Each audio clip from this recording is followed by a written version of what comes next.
traders at UBA say a lot of investors and traders will make further portfolio decision with the result of today's monthly bond auction and where the Debt Management Office offered 150 billion naira. Gbemisola Bello-Aromire, a fixed income dealer at UBA, joins me now as we look at what's playing out in the market. Gbemisola, thank you so much for your time today, and let's get the market expectation for the first bond auction, and let's see how our investors are playing in this auction today.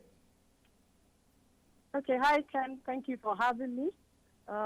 Today markets has been quite sluggish, as you have rightly said. A lot of anticipation for the long-awaited first bond auction for the year. For the bill side, market had traded bullish at the beginning of the week as we had inflows from OMO bills and we had a lot of coupon payments coming into the week. So we saw a lot of investors coming to buy the short tenor bill. Those that are trading less than 90 days. The NTB side was largely muted, and we also saw cautious stance, as we said, a lot of anticipation ahead of this auction. The bond space initially opened bearish at the reaction of the volume of the calendar at the beginning of the week. The sentiment initially fueled the entire market. Also, we had an impact from the inflation figure, which rose to 15.75. It prompted a lot of investors to sell down in anticipation of higher yield at today's auction. And as you've rightly said, they are offering 150 billion on 3 maturities and shared split equally on the 2027, which is a reopening of the 10-year, and the 2035 and the 2045, which has already been on the auction as at last year. A lot of people believe that yields will trend higher, especially looking at the volume that was offered in December, which was 60 billion, as against the 150 billion that is offered now. DMO, on behalf of the federal government, would need to shift a bit to be able to accommodate more bids, and shifting means that they most likely will have to take in a lot of higher yield to be able to meet their volume, if not even sell more. At the last auction, the amount offered was 60 billion, and the stop rates were 6.945 on the 2035 and 7% on the 2045. For today's auction, a lot of people anticipate between 8 and 11% across the 3 maturities that are on offer.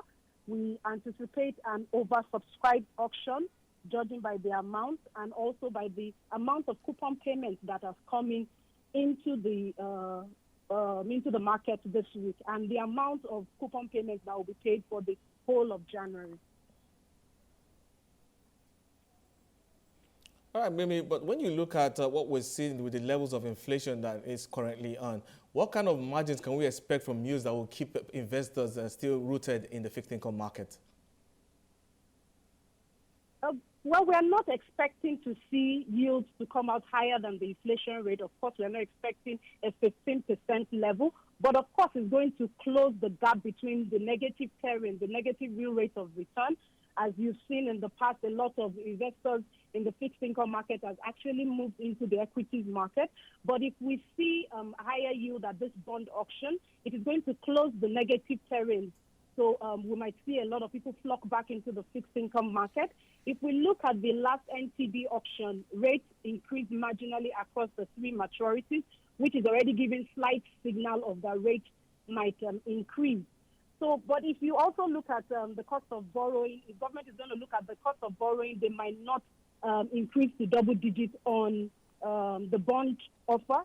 But if they need to meet that volume, they must accommodate more bids, and accommodating more bids means higher yield. The higher yield we're talking about, as I said earlier, is between 8 to 11%. It doesn't entirely cover the 15% we've seen as inflation, but it will close the gap. Also, if you look at last year, we saw a lot of FPIs, which was what drove 2020, the early part of 2020. But this year, we're going to see a lot of local borrowing. If you look at the PFAs, the bulk of their investment was in FGN bond as at last year, and we will see them continue to flock into this market. Retail investors, the banks too, would actually participate at this auction. All this is going to drive rates to around 10% level. It might not entirely negate the negative return, but at least it will move you closer to getting something off your investment. All right, Mimi, we have less than a minute left on the show, but I would like to get your thoughts on the FPC next week and what you think would drive a sentiment for the committee. Okay, so the first MPC for this year will be next week, 25th and 26th, I think. And in my opinion, I don't think any of the policy variables will change. As CBN has adopted ways and means by using non-conventional tools to stimulate the economy. The 2 times that the rate moved last year, it did not really translate to a lower lending rate, so it didn't really have much impact in the real sector. We saw a lot of intervention by way of anchor borrowing at below 6% that had more impact. So what I feel, in my opinion, is that I think that for now they're going to look at the impact of the opening of the border, if that will have an impact on inflation, because inflation, I know, is a cause for worry for them. Also, if they want to look at it from the point of view of recession, this might not be the time to also increase rates. So they might leave rate for now till maybe March to see the impact, as I said, of the opening of the border, to see the impact of the harvest season early this year, and to also get the economy to recover, as a lot of global recovery is coming up. Let's see what this will do to the market before they'll make a change. So we feel that all the parameters will be left at the same level, and they'll watch the market. Maybe by March we might eventually see like a change before either it goes up or it comes slightly lower.